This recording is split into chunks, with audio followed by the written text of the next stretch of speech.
How do you build $1 billion investment, help local Kenyans to preserve their wealth, their health, and be able to increase the wealth of the general population? How do you impact lives as a social investor and help Kenyans be able to bridge the gap between good health and poverty?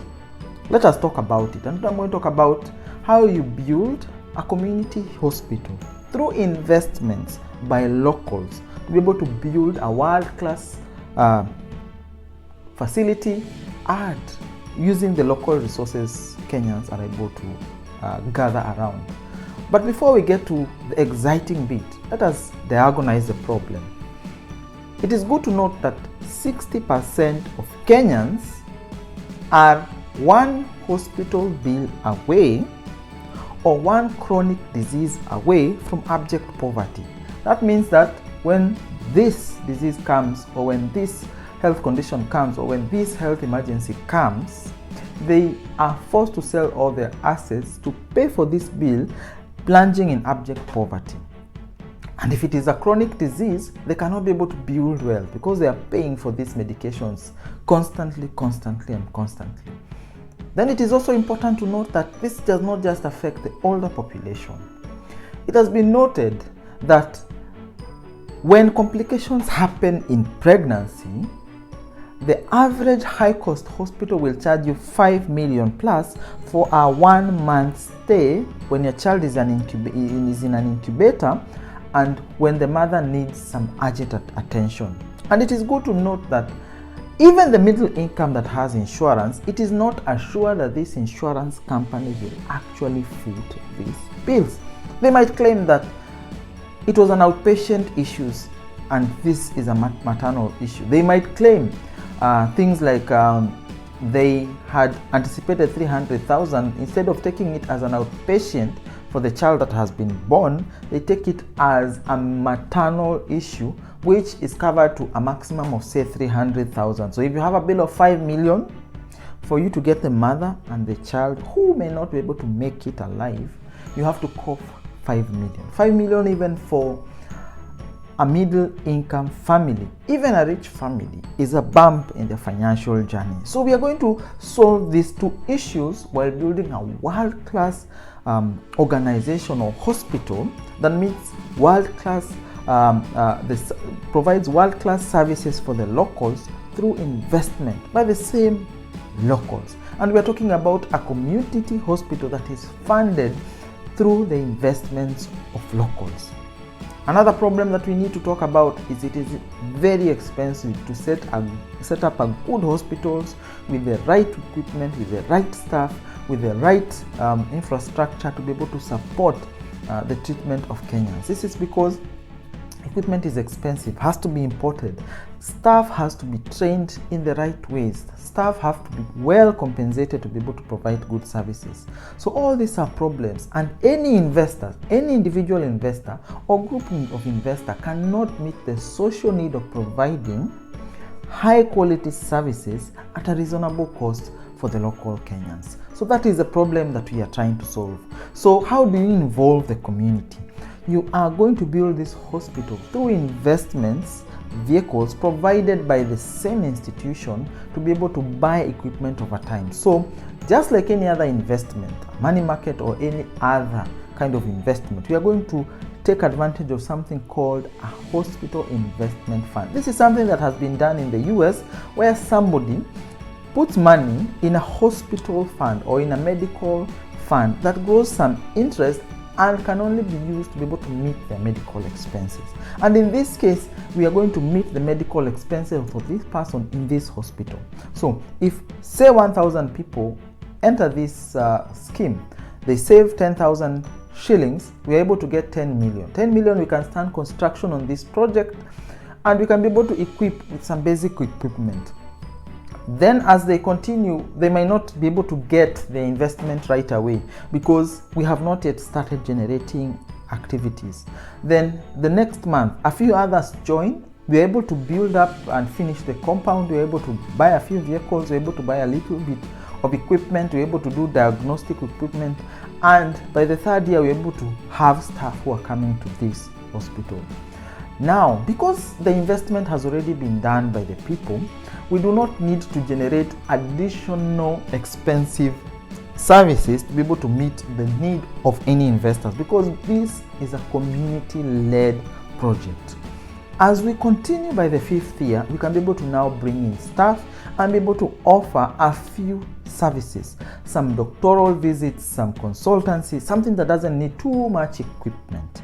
And because this is community-led and community-driven, we can even be able to ask for support from donors, because this is a good donor story. This is a good story of a community-led project to be able to spur the provision of good services, medical services to the staff who are locally to the people who are locally available. So it is a community event, and any donor wants to support local initiatives. So we start engaging donors to be able to get either donations in equipment, to be able to get donations in flying doctors and consultants who train our staff, who offer their services locally, who are able to, in their effort to provide community service, are able to do certain services that we may not be able at that point to be able to offer capacity. They can even provide financing to be able to pay the doctors, to be able to buy some basic medicines and a few other things. At this point, we are able to square down all our costs of a patient to the bare minimum. We are able to say that when a patient comes, they come to a triage. They are able to check the various vitals, the blood, the pressure of the blood, the temperature, and all these things. This costs this amount of money. So say if the actual cost of that person is 200, then we can be able to say 250, so that we can be able to take a little bit, to be able to generate a little bit more, to be able to meet our general expenses. If the person is going to be seen by a doctor who is going to cost us, say, 1,000 shillings or 10,000 shillings in a day, by example, but this doctor is going to see 1,000 people. So this doctor is going to be equivalent of 10 shillings. Please use this as an example. So our cost has gone up to 210, but we have now costed from 250 to say 300. So the person is going to pay 300 for this doctoral visit. Even though the cost is 210, we are able to provide a service at a minimal cost. If the service is offered as a donation from the doctors who fly into the country to be able to offer this service, it becomes free, but the person can be able to donate to the hospital to be able to help it run its operations, to be able to help us host these doctors, to be able to help us pay for the electricity bills. Such is the way that we are going to cost our services, so that it is the cost plus a little bit of percentage to help in the running of the overall business. Then we are going to engage other people who are going to provide us with renewable energy like solar, to provide as much of our power as possible from ourselves, because hospitals use a lot of electricity. To be able to dig a borehole and use our own water, to be able to cater for our services, because electricity and water is going to be another big cost that the hospital is going to incur. So if we're able to outsource from within, we're able to cut down a lot of costs that we would otherwise have to pay. When we reduce our overall costs of production, of overall cost of offering these services to almost nil, then we can be able to offer this service at a minimal cost. And for the first 10 years, I would suggest that we do not withdraw any money or pay any dividends that can be withdrawn by the members. But doesn't mean that their value is not growing. It means that their value has now been capitalized instead of being paid as dividends. Then we tackle the other issues to do with more medical equipment. So we start looking for imaging equipment, we start looking for laboratory diagnostic equipment. We start equipping our hospital either by continuous investment, by donor engagement, by seeking other opportunities to be able to get equipment that can be localized, that can be produced locally and localized for our use, to be able to cut down the cost exponentially. Because remember, our overall goal, over and above creating wealth, is to be able to provide services that are very competitive and that are world class. The other thing that we start continuously investing is our staff. to be able to retrain them, to train them, because part of the donations that we are seeking is that our own staff can be able to fly out and learn a new skill, a new way of doing things in another country, to be able to enable them to engage back home and train others and enable us to meet world-class services that we desire to be able to offer. So over time, as we get more donations, as we finish on the overall infrastructural development, as we start having good equipment, as we train our staff, by the end of 10 to 15 years, we're now able to generate a return. We're able to generate a return. And remember, these people may not be able to withdraw their money or get cash from their return on investment, but they can be able to get services, and those services, the cost of those services are deducted from the funds that they already have. We may be able to issue a card, a smart card, that can be able to withdraw that amount. So in a way, it acts like an insurance, but pegged on the physical amount that you have been able to contribute. If you have contributed 30,000 and have gained return on investment of say 33,000, so you have 33,000, you can be able to use this card to access services worth 33,000. And because our costs implications are not as high, you can be able to get much more value from the 33,000 than you could have gotten in a conventional hospital. So this is what we are talking about. The other thing that we are going to take advantage of is to be able to transfer your value to another person. It has been noted in our country, Kenya, people contribute money towards hospital bills. So how do you go about helping each other through the system? So somebody can be able to say, please transfer this amount of money to this patient. They can be able to do that and be able to help somebody be able to get a bigger value, to access a bigger basket of services, and to pay additional bills that they may not have been able to achieve. So they can be able to give others through the system, a mchango kind of system. So that is the other thing that we are looking into. The other very important thing that we are looking into is to be able to make this hospital be able to produce some of its own medicine. And this is where the billions come in. It is good to note that in Kenya, we are over-medicated. Yes, we are over-medicated. A child goes to hospital coughing. They go out of there with medication for coughing to help them stop coughing. They go and get antibiotics. They go and get a basket full of vitamins, multivitamins and other things. They come out with a basket. The same child goes to an European hospital. And maybe you might say it is a public system. They go to an European hospital and they are probably not given any medication.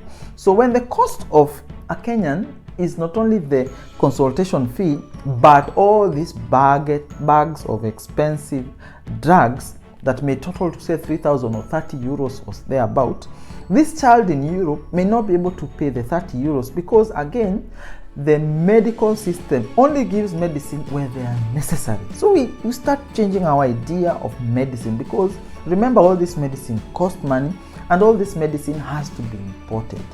So when we are able to develop an alternative way of giving medicine, we are able to reduce on the necessity of giving medicine, especially when it is not necessary. Then we are able to save our members from having to use money that they already have as value, or overpaying for their medical services, and we are able to reduce on our own cost of bringing in this medicine. We are able to reduce cost, provide value, so that the amount of money that you have invested through this community hospital fund can be able to take you much, much further.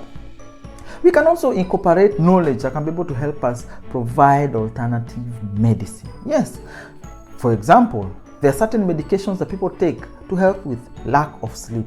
These same medications can be able to be derived from locally available herbal resources. Chamomile mixed with other herbs can be able to provide sleeping supplements through teas. So somebody takes a tea, puts water, a herbal tea, they drink and they're able to sleep. We do not have to import medicine to be able to use locally. And this can be able to provide local opportunities for people who can be able to not only use their already available resources, the things that people call weeds, They're able to gather them, they're able to make them they're able to create a local industry for alternative to a medicine that has to be imported. Therefore, we're able to create wealth even within the community, even within other support industries, and we're able to help our own people get medication that is slightly cheaper and is going to be locally sourced. We are able to create wealth at every juncture of our investment. The other thing that we plan to do is be able to provide a training hospital. So we train staff from start to finish, and practical based training. So not just education based on classroom, but on practical skills. We're able to diversify to be able to do even diseases that are not locally available. You can call them subtropical diseases, diseases that are only available in Europe, south of the equator, and other places that we cannot be able to treat, so that we can be able to treat a disease that may be very rare in the country. We're able to specialize on many skills as we train our own staff. Training our own staff helps us in many ways, because one, we're able to use make use of cheaper, and maybe not just say cheaper, but more affordable staff who, when well trained, can be able to start doing things that would otherwise cost us a lot more money. We create specialists quickly who are capable of doing and handling even larger tasks much more quickly, because they are less classroom based to more practical based, and we are able to get them to be able to work through the system. So our costs go down. We're able to offer a myriad of expenses of expensive services, and we're able to drive down the cost as we provide more value for the people. Then we can be able to meet, because this is a community engagement, we are able to provide values that we cannot be able to change. We can be able to say, for example, as we set up the legal structure of the organization, that this organization will only be held by the community that has invested in it. So somebody cannot come and buy out and start commercializing everything and putting more markups on every cost in this business. So the community still holds interest in the business. Then the community can be able to provide such things as having a professional board of services, professional board that can be able to help steer this hospital to newer and greater heights. We can be able to separate our services further to have a surgical hospital. We can be able to have a children's hospital. We can have a women's hospital. We can even have, which many people don't have, or many institutions don't have, an old age or critical health facility for the people who are critically ill or very old and need attention, medical attention, as they go towards their death. When you're able to offer these services, especially for our members who have been contributed for a longer period of time, and then they require these specialized homes where they are closer to medical staff who can be able to monitor them, then we're able to provide value to our members even until the day of their death. We're able to provide these services, and we're able to offer these services and a lot more value that has not been offered before, because old people, critically ill people, are only served by going to the hospital, which can be hectic when they have to go to the hospital, travel to the hospital, the visits are expensive. They can be able to be hosted locally by one of our institutions and be able to get great value that is going to help them transition into the next life a lot more comfortably, cheaply, and a lot more conveniently for their own members. Remember, people are becoming busy, and not everyone can be able to take care of an old or critically ill person. So that is another way that we are going to be able to offer even more services to these individuals. I will shock you by telling you that this is not a new concept. This is not a concept that has not been done before. It has been done before, and that it has been noted to be able to create value by driving down the cost of medication, by driving the cost of medical care, and increasing the overall wealth. Because if 60% of people are 1 bill away from poverty, you can be able to reduce this number significantly by building communities that are able to take charge of their problems, are able to provide solutions for their problems, are able to increase the overall wealth of the community around them by providing additional support services for this hospital. Thank you. We are going to talk more about this topic as it becomes more refined, as we get more and more information about this. Because remember, sometimes overall well-being of a community is in your hands. My name is George Kingori, your online finance guy who talks about money, finances, and how you can be able to grow your wealth. Remember to subscribe to the channel, to like this video, and be tuned.